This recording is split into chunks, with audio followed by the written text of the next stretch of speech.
In today's Get Pregnant Now Quickie, we're going to be talking about a potential fertility saboteur, and that is how often you're having sex and its impact on conception. Welcome to the Finally Get Pregnant Naturally podcast, the podcast helping women identify the real reasons you haven't conceived or stayed pregnant so you and your partner can finally grow the family of your dreams.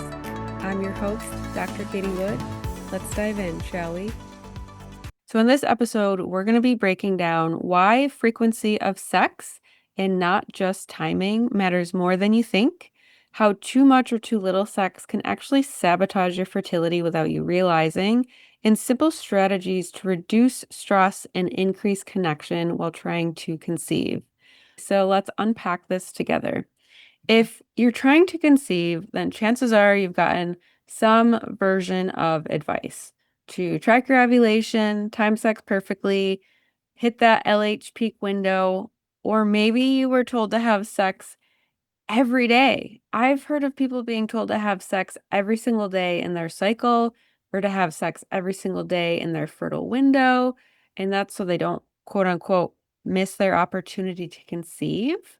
So what can happen is you are pushing yourself as an individual and as a couple, and maybe that's actually not the best thing for you and your fertility. So here's the problem. When you only have sex during your LH peak, or maybe once or twice in your fertile window, you may be missing an opportunity here. So let's break it down. Sperm health and survival matter. And guess what? Sperm can live inside the female reproductive tract for up to 5 days.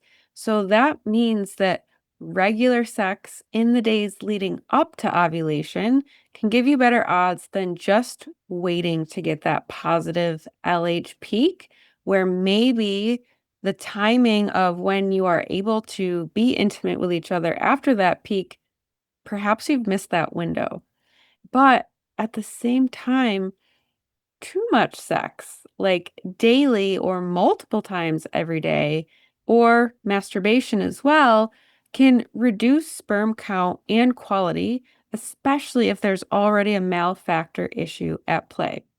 So, what's ideal? I mainly recommend for my clients to aim for every other day in the 5 to 6 days leading up to ovulation and day of ovulation or your LH peak. This is why cycle tracking and knowing your fertile window is imperative, while also knowing your natural ovulation signs to look out for. And if you're someone who has irregular cycles, then having a comprehensive cycle tracking system is a must. And I don't just mean tracking with a generic app or using LH strips. Plus, I would highly recommend figuring out the root cause of your irregular cycles so you can address that and help your cycles become more predictable, which is going to help conception happen a lot faster for you. So that really just comes down to being about 3 to 4 times per cycle in your fertile window, which in reality is not too much and not too little. Because here's the thing.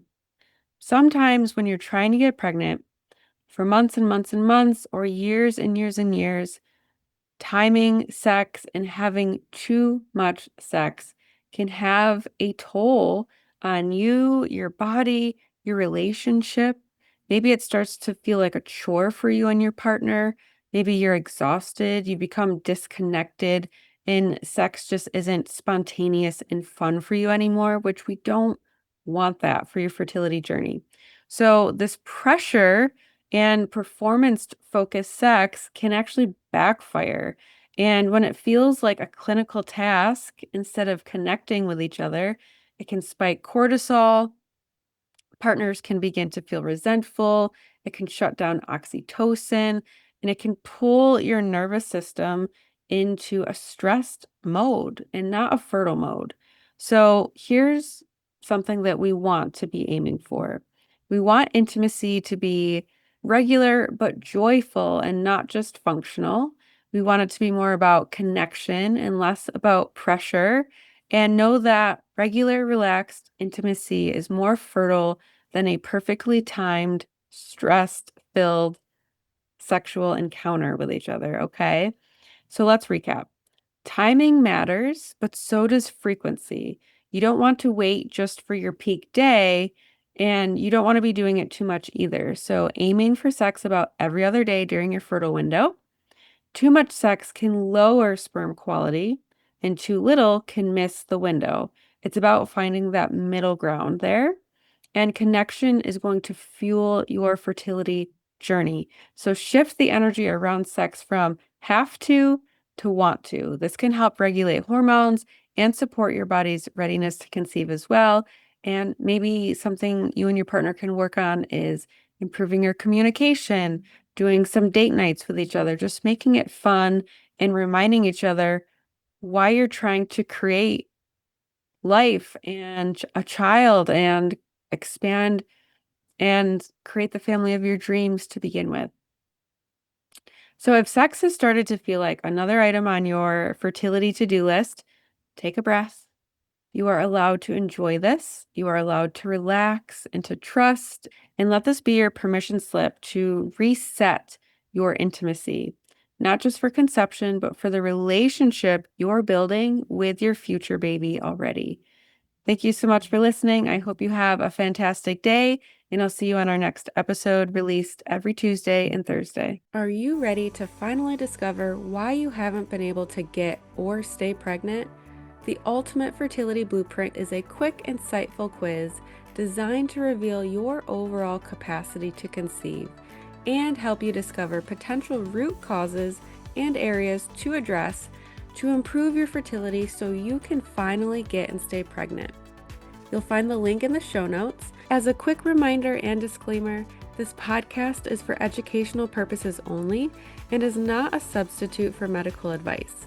Always consult your doctor or healthcare provider before starting any new supplement or protocol, especially if you're actively trying to conceive or undergoing treatment.